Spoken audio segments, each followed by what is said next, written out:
Anyway, today's topic is called digging deep. And I'm going to put that up just to remind us that for the last 3 weeks or so, Reverend Pam has been talking about various topics within the larger theme of going further together. And that has been very fruitful because now we have a better understanding of how we are together, how we are working together to bring about a world that works for everyone. You know, that is our collective uh, mission and goal within the Centers for Spiritual Living. We want to see a world in which every individual is awakened to their spiritual magnificence and can enjoy the fruits of spirit in a real way. We're looking to create this world that works for everyone. But it occurred to me that in order to do so, we each have to be working at our individual levels to make it happen for ourselves in our individual lives and in our center life. We are a faith community within a larger community of northern Lake Tahoe. And we are called upon to use our skills to help bring about peace and love and understanding in our environment, in our small place on earth. But I'm not seeing it, and I suspect that you're not seeing it everywhere at this point. And I was reminded that we're a bit like a track team. Remember going in high school or college that they were the runners and other athletes who competed running track, especially a relay team where there's a joint goal of winning the race, but it requires each individual athlete, each individual runner to do their own training, to do their own exercise each day, keep a healthy diet, to practice handing off the baton. Dropping that baton is a surefire way of losing the race. And so we need to do our spiritual work in order to be like those athletes, the best that we are, best we can be individually, and then come together as a center family. I've been in relay races. Those who know me well know that I'm a runner. It all started in high school in my freshman year. I was encouraged to take part in different clubs and sports. And I figured, okay, running I can do. And I went out to the track team. And don't you know that in the very first week that I joined the track team, we did have a competition. And the coach put me in as the starting runner in a relay race, a 2-mile relay, in which each of us 4 runners had to do a half a mile. Now, I'll be honest right up front. I never ran a half a mile in my life up until that point. So I wasn't sure what to expect. I knew I could do it, just didn't know how fast I would be in doing it. Well, picture me lining up at the starting line, and bang, the gun goes off, and I start running, and before you know it, I'm surrounded by all the other team runners. And there was pushing and shoving and sharp elbows in the ribs, and suddenly I found myself at the back of the pack. I had clearly not held my space within the starting group. And so I was running just to keep up with the runners who had been training, who had some prior experience in running a relay race. and were clearly running much faster than I was accustomed to. I'll be honest again, halfway through running the half mile, I got a pain in my side which was excruciating. It was clear that I was not ready to run this distance, especially in a race. I did finish, I did pass the baton, but by the time that second runner took off, the pack was well ahead. And needless to say, our team was dead last. That taught me a lesson. That taught me a lesson that I needed to do some work.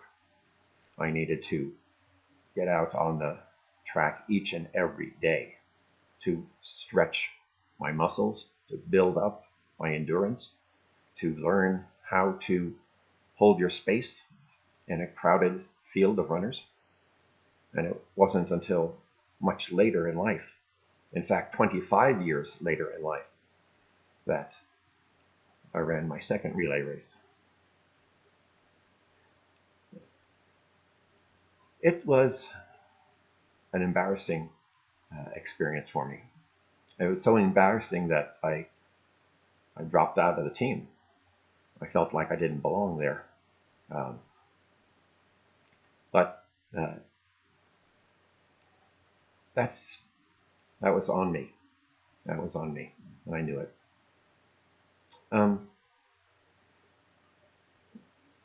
I learned my lesson.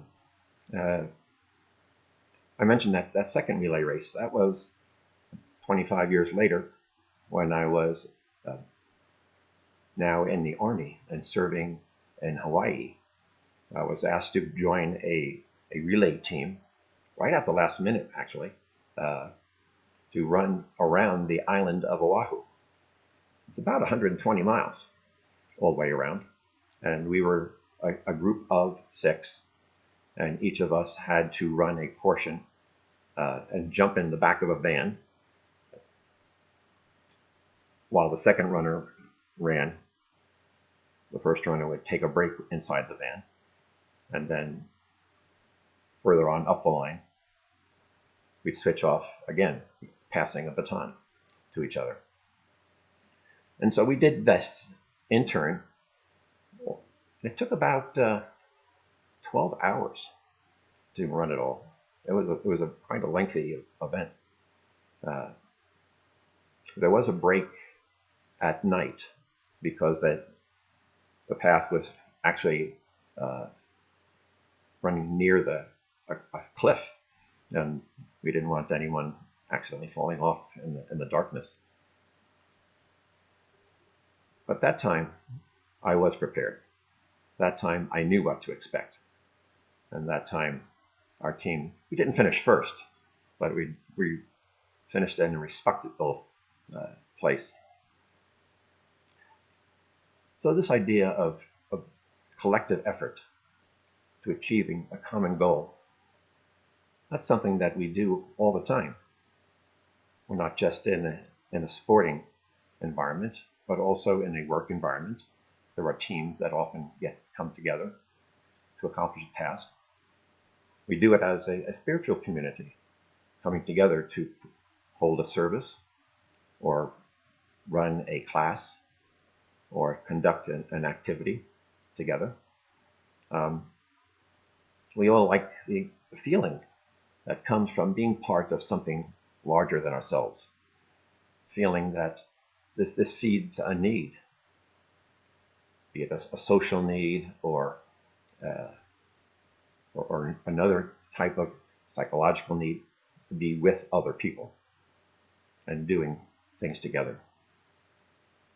Have a common goal. And as spiritual beings, we also have that goal, the goal of bringing forth goodness and light into the world. We have the goal of creating heaven on earth. We have the goal of creating a world that works for everyone. We each have a part to play in that.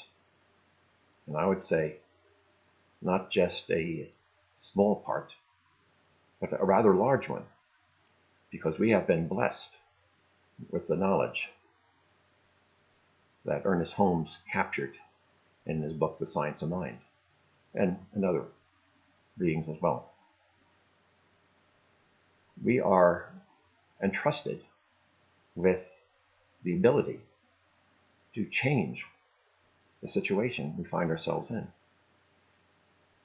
We have been given the tools necessary to bring about this world that works for everyone.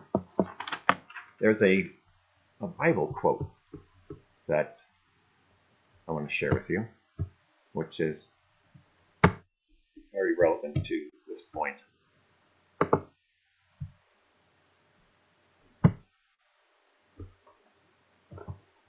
And this is from the Gospel of Luke, who wrote, "For everyone to whom much is given, from him much will be required. And to whom much has been entrusted, of him they will ask more." This quote refers to the idea of a call, a noble call,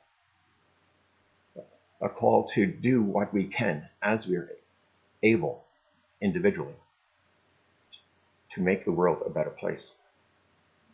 But you might ask, all right, Rick, how are we going to do that? How does one bring about this world? Well, like a runner on a track team, we need to get out and practice, and practice, and practice some more. And in fact, it's not a mistake to be calling what we do spiritual practices. What we do day in and day out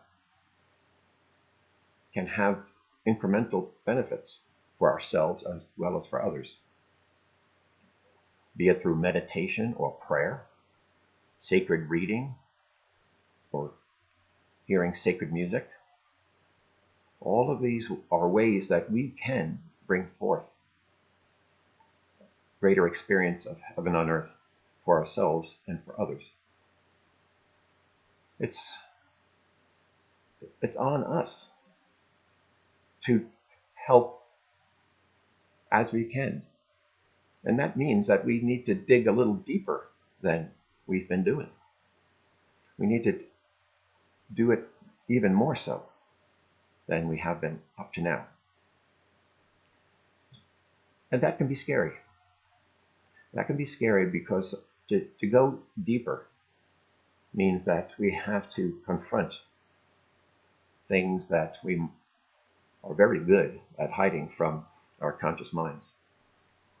Each one of us has inner thoughts or fears, something that we keep well hidden inside our subconscious. When we go digging around inside, going within to find a higher level of connection with God and ourselves, we might, in fact, I'd say we frequently bump up against it. We bump up against the fear of being inadequate or not enough, fear of being isolated, left alone, the fear of doing something that we haven't done before. But until we do that, until we can bring out all of our skills and all of our inner power, our divine power, we're keeping the team behind. And I'm here today to encourage all of us to take the time needed in order to find a tighter, more intimate connection with the God within. There's an inner strength that we find, an inner strength that allows us to change the world. And that actually is a scary thought. Eckhart Tolle, the philosopher and writer, speaker, uh, he has some words in connection with this idea. If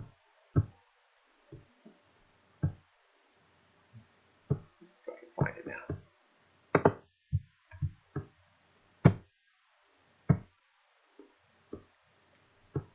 He said, he calls it awakened doing.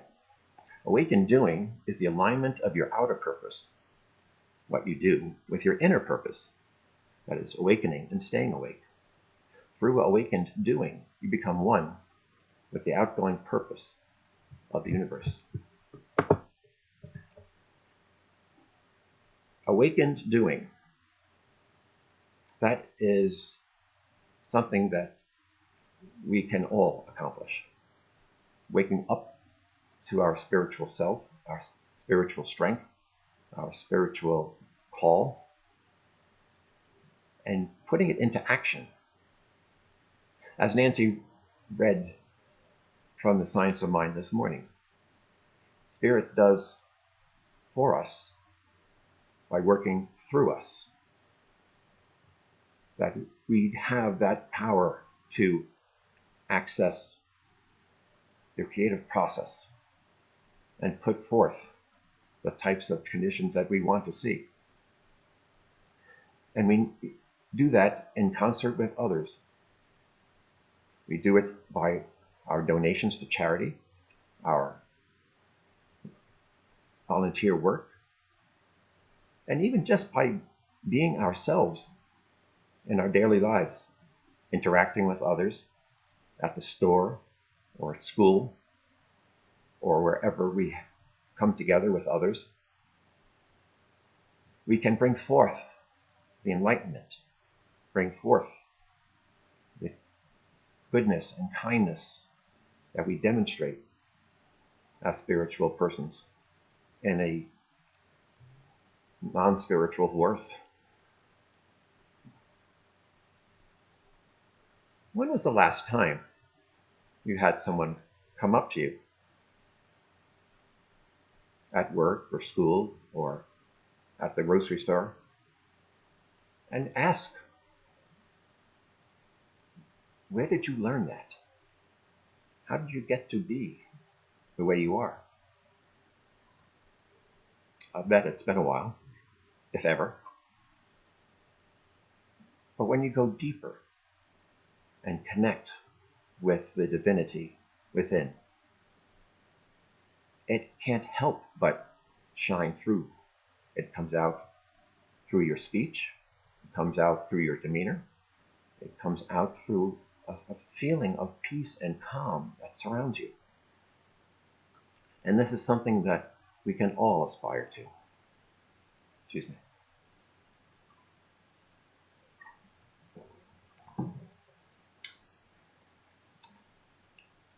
Ernest Holmes also spoke about this.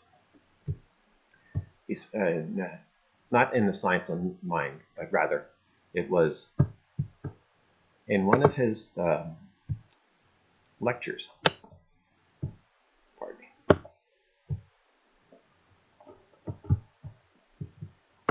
Okay. The boogeyman is here today. Let me figure out what's up. Here we go.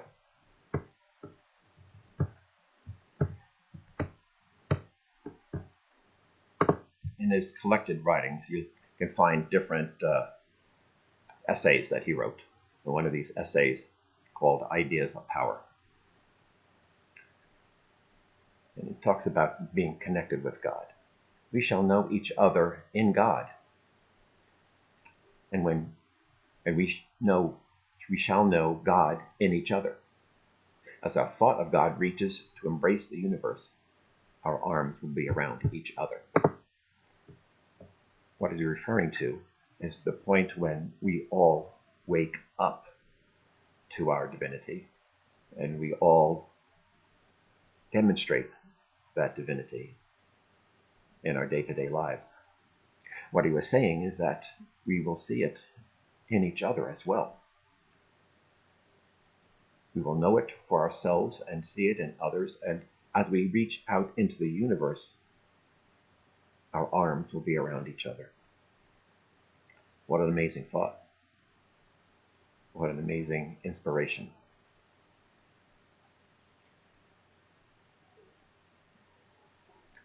There's just so much meat in this topic that I'm only scratching the surface here. But I do want you all to know that we can do it. We can bring forth greater love, and peace, and light, and beauty and joy, and all those blessings of God in our lives, for ourselves and for others. It requires a doubling down on our spiritual practices. It requires some self-discipline to get it done each and every day. It requires learning and taking that learning and putting it into action. And so, let us all do that.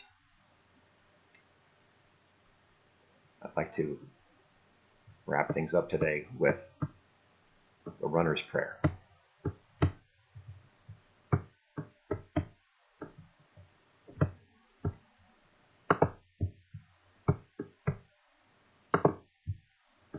This is from the Hebrew Bible.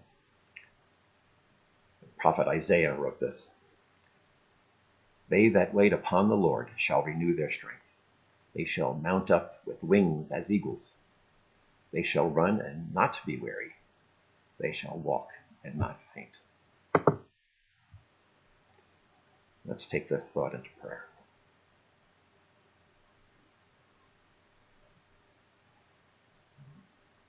We have around each and every one of us, Blessed Spirit. This is the source of all that is, that which supports and uplifts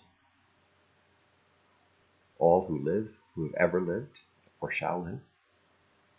This Blessed Spirit is here in this room, in this space,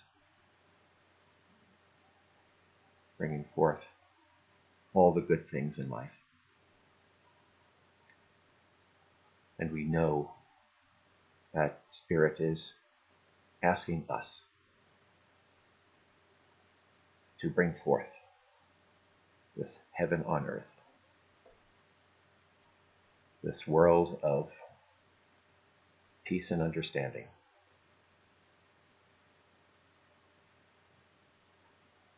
full of love,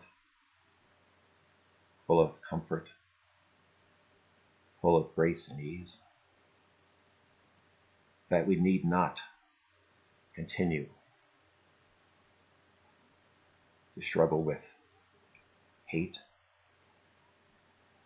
war, shortages of any kind. By reaching inside ourselves and aligning ourselves with Spirit, we will be divinely guided. We will be divinely provided for. We will be divinely supported in all that we say and do. Blessed Spirit, hasten the day. Hasten the day by igniting this fire within us, giving us strength to do what needs doing, bringing forth all of the spiritual power within us. We know that this world that works for everyone is not just a dream, but a reality as close as tomorrow, when we awaken to our spiritual magnificence Awaken to our spiritual power. Awaken to our spiritual call to act as the hands and mouth of you here this day. We are truly blessed. We are truly blessed with the knowledge that we can bring it forth. We are blessed in knowing that by putting our minds to it, by our practices and our examples, we can make the world a much, much better place. Thank you, Mother, Father, God, for all of these gifts and those yet to come. Release my word knowing it's already so. As together we say, and so it is. So it is.